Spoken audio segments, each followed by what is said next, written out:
Back now with a look at the upcoming trial of Navy SEAL Eddie Gallagher, accused by members of his own elite team of war crimes, killing an unarmed teenage ISIS fighter and randomly shooting at innocent civilians, including an elderly man and a young girl.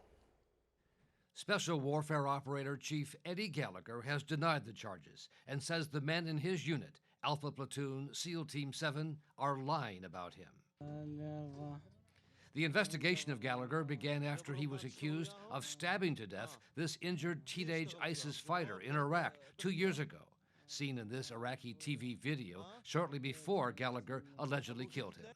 Other allegations include times when Gallagher, in various sniper posts, shot and killed random innocent civilians and then later boasted about it.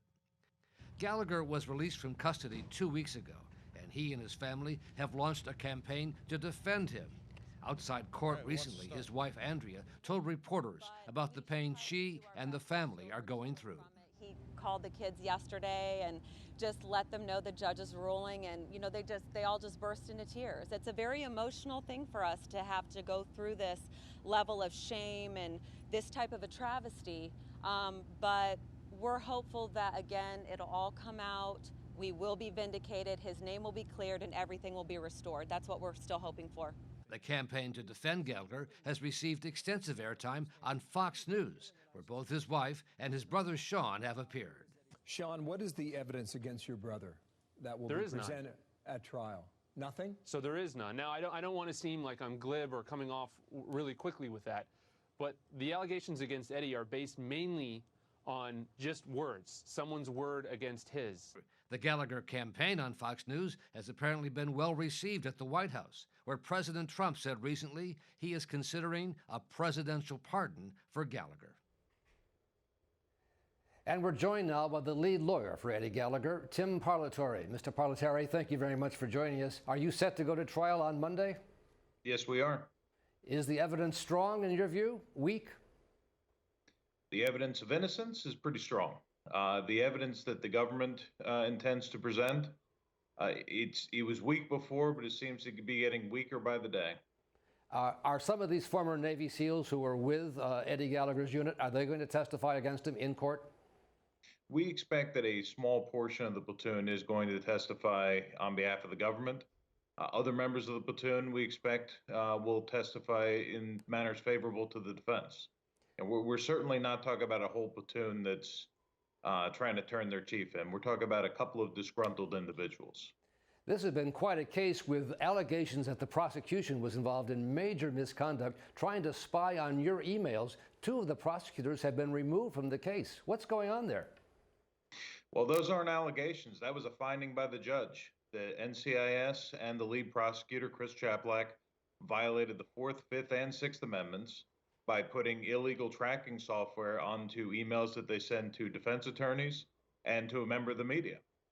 So as a result, the lead prosecutor was removed. One of the other prosecutors was ordered off by the Marine Corps.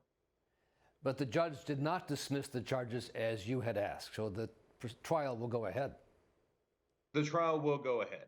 This is, it's a serious charge. It's a murder charge. So I recognize that asking for dismissal was a pretty tough hill to climb. I think that he certainly had the legal basis for it, but by removing these prosecutors, by then releasing my client from custody, he gave us additional peremptory challenges, and he also took the maximum penalty of life imprisonment without the possibility of parole off the table.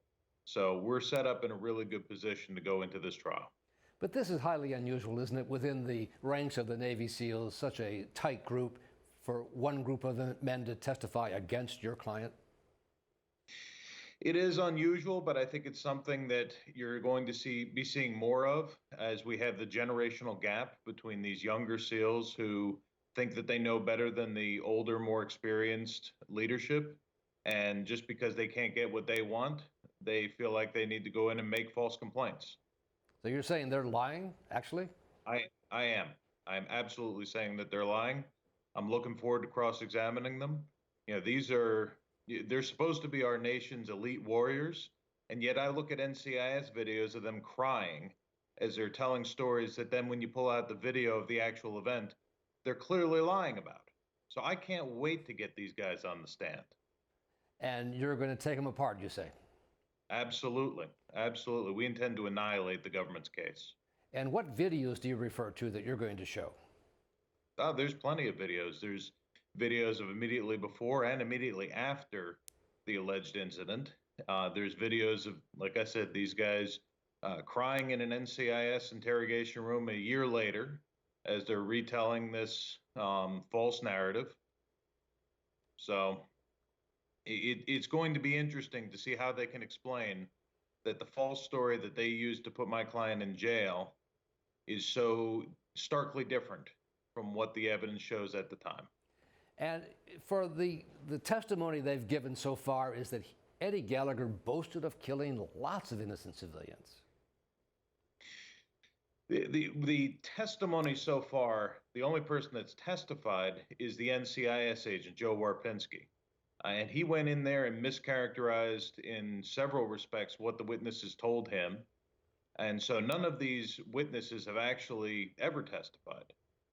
Now, one feature within the SEAL teams and within any special operations or combat unit is that there's a lot of dark humor. And so to a certain extent, they've tried to take some of that dark humor out of context and put it out there as if it's fact. And quickly, President Trump has talked about a pardon. Any news on that?